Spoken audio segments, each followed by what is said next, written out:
আমার channel simple English grammar চ্যানেলে আমার সকল স্টুডেন্ট এবং ফ্রেন্ডসদের আমি ওয়েলকাম জানাই।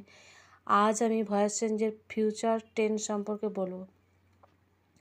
তো প্রথমেই দেখো সিম্পল ফিউচার আমি লিখেছি। ফিউচার টেন্সের তিনটে ভাগ, সিম্পল ফিউচার, কন্টিনিউয়াস আর ফিউচার পারফেক্ট। তো প্রথমে আসছি সিম্পল ফিউচারে। দেখো এখানে নিয়ম লেখা আছে কি না, উইল বা শ্যাল বি আর মেন ভার্বের থার্ড ফর্ম। তো আমি এক্সাম্পল লিখেছি, দেখো আই শ্যাল ড্রিঙ্ক মিল্ক। এখানে মিল্কটা অবজেক্ট, তাহলে প্রথমে আসছে মিল্ক উইল, কারণ আয়ের ক্ষেত্রে শ্যাল বসে, বাকি সব ক্ষেত্রে সব জায়গায় তো শ্যাল বসে না, তো মিল্কের ক্ষেত্রে এখানে আমরা উইল বসেছি। মিল্ক উইল বি ড্রাঙ্ক মানে মেন ভার্বের থার্ড ফর্ম বাই আইটা কী হয়েছে, মি হয়েছে। 2 নম্বর দ্বিতীয় সেন্টেন্স কী আছে না, he will make a report. A রিপোর্টটা অবজেক্ট, তাহলে এ রিপোর্ট উইল বি, মেকটা কী হয়েছে, মেড বাই হিম। এরপর আসছে ফিউচার কন্টিনিউয়াস। তো ফিউচার কন্টিনিউয়াসের নিয়ম কি না, উইল বি বা শ্যাল বিং হবে, উইল বিং বা শ্যাল বিং আর মেন ভার্বে থার্ড ফর্ম।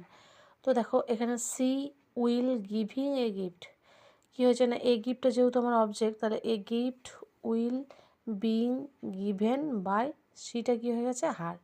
তারপরে দেখো you shall keeping the book, তাই তো, তাহলে দ্য বুকটা প্রথমে আসছে, the book will being kept by, এখানে ইউটা ইউ হয়, চেঞ্জ হয় না। এরপর আসছি ফিউচার পারফেক্ট টেন্স। দেখো ফিউচার পারফেক্ট টেন্স আমি নিয়ম কী লিখেছি না, উইল বা শ্যাল হ্যাভ বিন আর মেন ভার্বে থার্ড ফর্ম। তোমরা তো জানো যে প্রত্যেকটা ভয়েস চেঞ্জের ক্ষেত্রে মেন ভার্বে থার্ড ফর্মটা লাগে। তো এক্সাম্পল কী দিয়েছি, the man will have bought a car. তো এটা কী হবে, এ কারটা যেহেতু আমার অবজেক্ট, তাহলে এটা সাবজেক্ট, এ কার উইল এখানে হ্যাভ বিন আর বটটা তো করে আছে মেন ভার্ব, বাই দিয়ে দ্য ম্যানটা লিখে দিয়েছি। এরপর আসছি the teacher will have examine all student. তো এখানে অবজেক্ট কোনটা না, অল দ্য স্টুডেন্ট, তাহলে অল দ্য স্টুডেন্ট দেখো আমি ফার্স্ট লিখেছি। তারপর কি নিয়ে নিয়েছি না, উইল হ্যাভ, তারপর এখানে বিন তো থাকবেই, বলে দিয়েছি যে উইল হ্যাভ বা সাবজেক্ট, তাহলে উইল হ্যাভ বিন বসিয়েছি। আর মেন ভার্বে থার্ড ফর্ম তো যেহেতু পারফেক্ট টেন্স, তাহলে করাই থাকে, আমার এখানে করতে হচ্ছে না। আর বাই দিয়ে আমি সাবজেক্ট কী লিখে দিয়েছি না, টিচার। ঠিক আছে, তো আজকে এই পর্যন্ত ভিডিওটি। আমার ভিডিওটি যদি ভালো লাগে তাহলে প্রত্যেকে লাইক শেয়ার এবং কমেন্ট করতে ভুলো না। খুব শীঘ্র হচ্ছে, তাড়াতাড়ি দেখা হচ্ছে একটা নতুন একটা ভিডিওর সাথে। আজকে এই পর্যন্তই।